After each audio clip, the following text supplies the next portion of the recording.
Bonjour à toutes, bonjour à tous. Je m'appelle Anne-Claire Lachaise, je suis vétérinaire et conseillère agréée en fleurs de bac.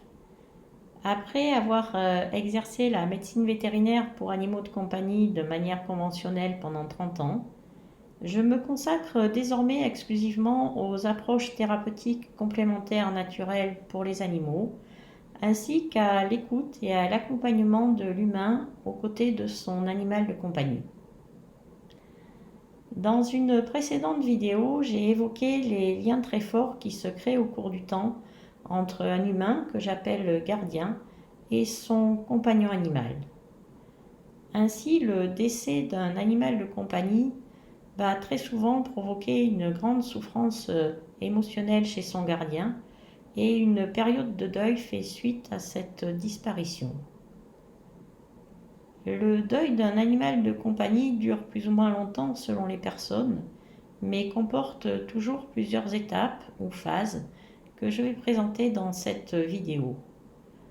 On distingue généralement 5 phases qui se succèdent dans le temps.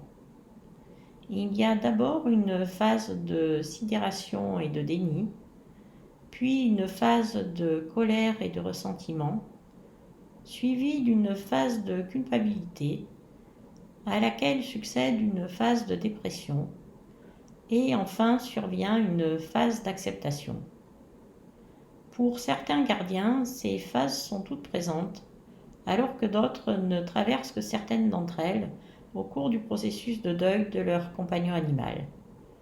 Par ailleurs, ces phases sont de durée et d'intensité variables selon chaque gardien.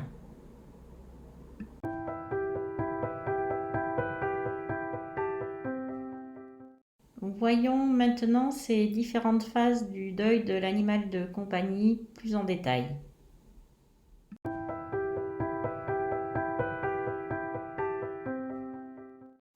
À la suite du décès de son compagnon animal, le gardien traverse dans un premier temps une phase de sidération et de déni. Cet état de sidération peut être extrême, d'autant plus si le décès de l'animal survient de manière brutale et inattendue. C'est le cas par exemple lorsque l'animal décède à la suite d'un accident de la voie publique ou bien encore à la suite d'une maladie suraiguë. Certains gardiens se retrouvent ainsi en état de choc à la suite du décès de leur compagnon animal. Ils n'arrivent pas à réaliser que leur animal de compagnie est décédé. Pour eux, ce n'est pas possible et ils ne peuvent pas admettre qu'ils ne le reverront jamais.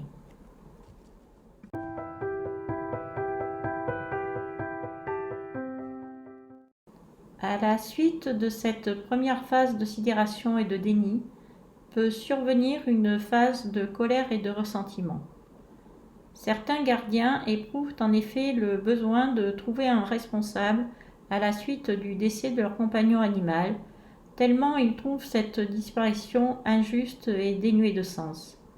Ils vont alors manifester de la colère ou du ressentiment, par exemple vis-à-vis du conducteur qui a renversé leur compagnon sur la route, ou encore vis-à-vis du vétérinaire auquel ils vont reprocher de ne pas avoir réussi à sauver leur animal de compagnie.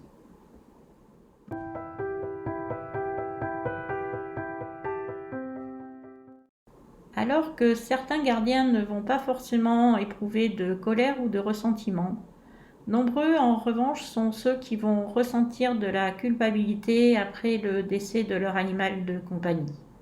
Et c'est une phase du deuil toujours très éprouvante. Cela va être une période de si à répétition. Si je ne l'avais pas laissé sortir ce matin-là, si je l'avais mieux surveillé en promenade ce jour-là, si je l'avais amené plus tôt chez le vétérinaire. Les gardiens en proie à un fort sentiment de culpabilité sont à risque de tomber ensuite dans un sévère état dépressif.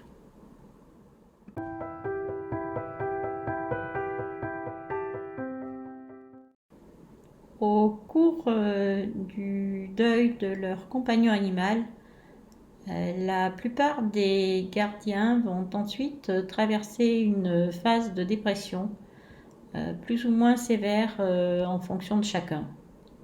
Cela peut aller d'un sentiment de tristesse qui va durer de quelques jours à quelques semaines, jusqu'à un profond état dépressif qui peut parfois perdurer durant de longs mois.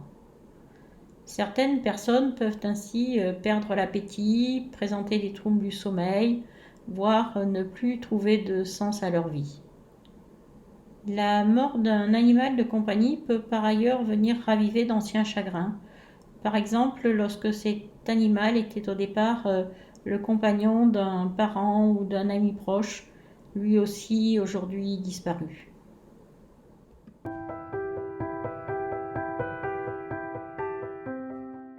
Survient enfin une phase d'acceptation au cours de laquelle, comme son nom l'indique, le gardien accepte la disparition de son animal de compagnie.